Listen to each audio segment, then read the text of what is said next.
Welcome students. In the previous video, we will discuss about application software.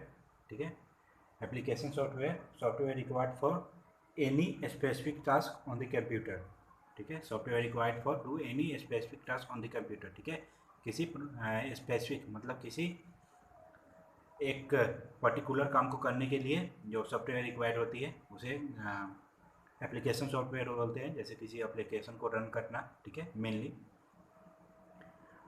और application software broadly कितने types में divide हो गई थी? 2 types.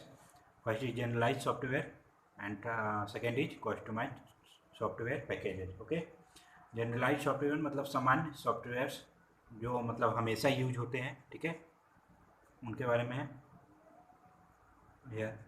These are user friendly software written to cater to users very general needs such as preparing documents, drawing picture, database to manage data information, preparing presentations, playing games etc। ठीक है, ये user से काफ़ी ज़्यादा friendly software है, ठीक है, और जनरल तरीके से यूज होती है, मतलब ये हमेशा यूज होती है। ठीक है, जो चीज़ें हमेशा यूज होती है वो जनरल यूज हो जाती है। ठीक है, जनरल जैसे क्या, किसी डॉक्यूमेंट को प्रिपेयर करना, पिक्चर ड्रॉ करना, database to manage data and information, किसी डाटाबेस को मैनेज करना, ठीक है, या इंफॉर्मेशन को, किसी लेन देन को मैनेज करना मेनली। ठीक है, डाटा प्रिपेयरिंग प्रेजेंटेशन, किसी प्रेजेंटेशन को दिखाना मतलब प्रदर्शित करने के लिए प्रिपेयर करना, और playing games etc. Okay, some are generalize packages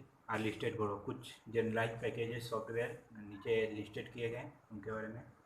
word processing software, ठीक है, word processing software for preparing documents, ये कहाँ पे यूज होते हैं? किसी डॉक्यूमेंट्स को प्रिपेयर करने के लिए। ठीक है, इसके अंडर वर्ड प्रोसेसिंग सॉफ्टवेयर के अंदर कौन कौन से सॉफ्टवेयर आते हैं? Word perfect, MS word, open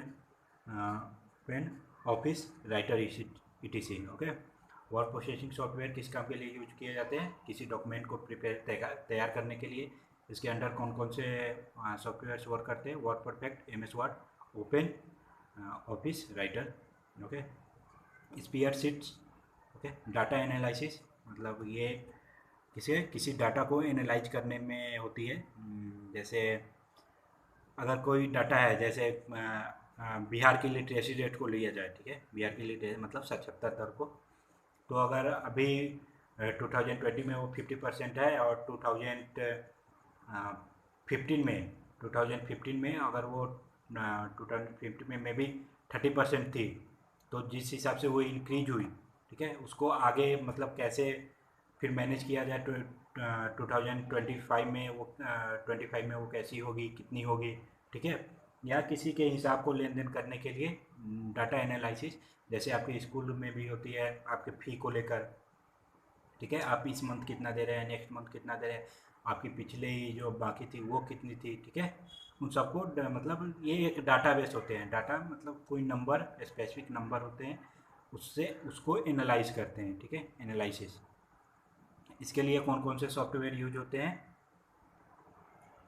that is Lotus smart suites, MS Excel, okay, open office calc, Apple number etc. ठीक है, स्पीयर शीट के लिए ये सारे सॉफ्टवेयर यूज होते हैं। ठीक है, नाम प्रेजेंटेशन मतलब पारदर्शिता। ठीक है, मतलब आपको किसी को दिखानी है, अगर किसी को लेटर ही दिखानी है, किसी को स्पीच ही कहीं देनी है, तो वो मतलब पहले से कुछ रेडी करते हैं। ठीक है, that means presentation. Okay, that is presentation graphics. ठीक है, प्रेजेंटेशन की ग्राफिक करना मतलब प्रेजेंटेशन लिखना। MS power point, open office, impress, ETC। Okay, ये सारे कितने हैं? प्रेजेंटेशन सॉफ्टवेयर के अंडर आते हैं। डाटाबेस मैनेजमेंट सिस्टम, डाटाबेस मतलब किसी डाटा, ठीक है, डाटाबेस जैसे 235 या कोई डाटा किसी चीज़ को लेकर के, जैसे आपकी किसी अगर किराने की दुकान से, ठीक है, शॉपकीपर से आप अगर उधार लेते हो, तो वहाँ पे मतलब आज आपने 20 रुपीज़ लिए, कल आपने 15 रुपीज़ के उधार लिए, उसके आगे आपने जैसे जैसे लिए, ठीक है, तो वो एक डाटा है ना 20, 50, 30, वो उसके मैनेजमेंट सिस्टम को देखने के लिए MS Access, open office, MS SQL server and Oracle ETC, ठीक है, ये सारे यूज होते हैं सॉफ्टवेयर्स, ठीक है। ये सारे आप लोग रिमेंबर करने की कोशिश करेंगे, ये मतलब डाटाबेस मैनेजमेंट सिस्टम के लिए कौन कौन से सॉफ्टवेयर यूटिलाइज होते हैं, ठीक है।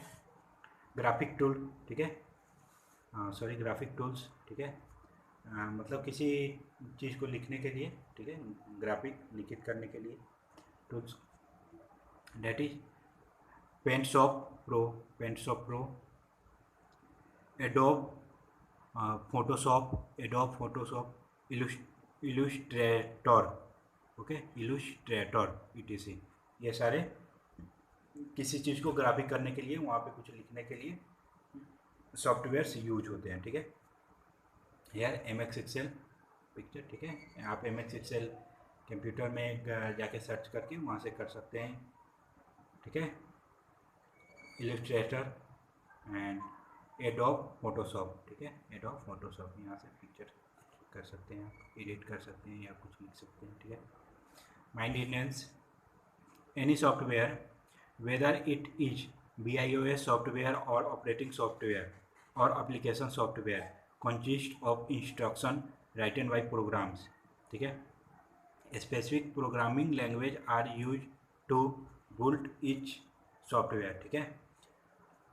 यहाँ पे बताया गया है कि सॉफ्टवेयर, कोई भी सॉफ्टवेयर, ठीक है, BIOS मतलब basic input output software, operating system software या सिस्टम सॉफ्टवेयर या एप्लीकेशन सॉफ्टवेयर, ठीक है, ये किस चीज़ से मतलब बने होते हैं, consist of instruction written by programmers, ठीक है, ये इंस्ट्रक्शन से भरे होते हैं, ये सारे किससे भरे होते हैं, इंस्ट्रक्शन से, जो किसके द्वारा राइट किए जाते हैं, प्रोग्रामर्स जो इसे बनाते हैं, ठीक है, प्रोग्राम करते हैं, उनके द्वारा ये सेट किए जाते हैं instruction. Specific programming language are use to build इस सॉफ्टवेयर, सभी सॉफ्टवेयर को बनाने के लिए एक स्पेसिफिक मतलब एक उसके लिए एक अलग से स्पेसिफिक मतलब सबसे अलग एक प्रोग्रामिंग लैंग्वेज यूज किया जाता है, सभी सॉफ्टवेयर को बिल्ड करने के लिए, बनाने के लिए एक अलग स्पेसिफिक का मतलब सबसे अलग, ठीक है, वो लैंग्वेज का यूज किया जाता है। नाउ कस्टमाइज्ड सॉफ्टवेयर्स, ठीक है, कस्टमाइज्ड सॉफ्टवेयर मतलब ये किसी पर्टिकुलर ऑर्गेनाइजेशन के लिए सॉफ्टवेयर बिल्ड किया जाता है, बनाया जाता है। These are the applications that customized or developed to meet the specific requirements of an organization or institution, ठीक है, ये सॉफ्टवेयर एप्लीकेशन सॉफ्टवेयर है जो कस्टमाइज किए जाते हैं या डेवलप किए जाते हैं किसके लिए, एक स्पेसिफिक, ठीक है, स्पेसिफिक रिक्वायरमेंट, किसी specific requirement of any organization, ठीक है, ऑफ एन ऑर्गेनाइजेशन और इंस्टीट्यूशन, ठीक है, जैसे कोई सॉफ्टवेयर स्टेट बैंक को लीजिए, ठीक है, तो स्टेट बैंक की एक अलग ही सॉफ्टवेयर्स होती है, ठीक है, उसके लिए अलग से एक सॉफ्टवेयर होती है जो सिर्फ उस स्टेट बैंक के स्पेसिफिक मतलब वो एक ऑर्गेनाइजेशन है, ठीक है, तो उस ऑर्गेनाइजेशन के ही वर्क को देखती है, या किसी इंस्टीट्यूशंस के वर्क, जैसे कि आप अपने स्कूल के सॉफ्टवेयर्स को ले सकते हैं, ठीक है, ऐसे आपकी स्कूल की ऐप डेवलप नहीं हुई है, ठीक है, लेकिन आप गूगल पे जाके सर्च करते हैं तो वहाँ पे देख सकते हैं, ठीक है, तो वो आप इंटर कर जाते हैं, ठीक है, इंस्टीट्यूशन आपकी स्कूल के जो वेबसाइट होती है वहाँ से इंटर करें तो वहाँ से स्कूल की जो सॉफ्टवेयर होती है वो सारे वर्क करती है, ठीक है। एग्जाम्पल स्टूडेंट इंफॉर्मेशन डिटेल्स, ठीक है, आपकी जो स्कूल की जो कंप्यूटर्स है, ठीक है, वहाँ से आप जब देखते होंगे, आप जब आइडेंटिटी कार्ड या फी पेमेंट के लिए कुछ भी करने के लिए जाते हैं तो आपको कंप्यूटर से वर्क करते सर दिखाई देते होंगे, ठीक है, तो वो क्या करते हैं कि किसके थ्रू होते हैं, कस्टमाइज्ड सॉफ्टवेयर, ठीक है, वो आपके इंस्टीट्यूशन के लिए, ठीक है, आपके स्कूल के लिए ही वो सॉफ्टवेयर डेवलप हुए हैं, जैसे कि स्टूडेंट इंफॉर्मेशन डिटेल्स, स्टूडेंट्स की इंफॉर्मेशन को रखना, पेरोल पैकेजेज, ठीक है, पेरोल पैकेजेज के लिए इन्वेंट्री कंट्रोल ईटीसी, ठीक है, इन्वेंट्री कंट्रोल मतलब inventory control etc, okay. Now these packages are developed using high level computer language, ठीक है। ये जो पैकेजेज है, सॉफ्टवेयर के पैकेजेज है, ठीक है, ये हाई लेवल प्रोग्रामिंग लैंग्वेज को यूज करके क्या किया जाता है, डेवलप किया जाता है, ठीक है। आपको पीछे बताया गया ना, कंप्यूटर की हर एक सॉफ्टवेयर को डेवलप करने के लिए एक स्पेसिफिक लैंग्वेज, ठीक है, एक स्पेसिफिक लैंग्वेज का यूज किया जाता है। वैसे ही आपकी जो कस्टमाइज सॉफ्टवेयर उनको डेवलप करने के लिए एक हाई लेवल की कंप्यूटर लैंग्वेज का यूज किया जाता है, ठीक है। डाटाबेस टीचंट, देखिए डाटाबेस क्या है, एग्रेगेशन ऑफ डाटा रिकॉर्ड्स और फाइल्स। एग्रेगेशन मतलब संपूर्ण डाटा का रिकॉर्ड्स और फाइल, संपूर्ण डाटा का रिकॉर्ड्स रखना, ठीक है, संपूर्ण डाटा या फाइल्स का रिकॉर्ड्स रखना, ठीक है, वो क्या कहलाती है, आपकी डाटाबेस कहलाती है। Now in the next video we will discuss about utility software, okay, you have to read and this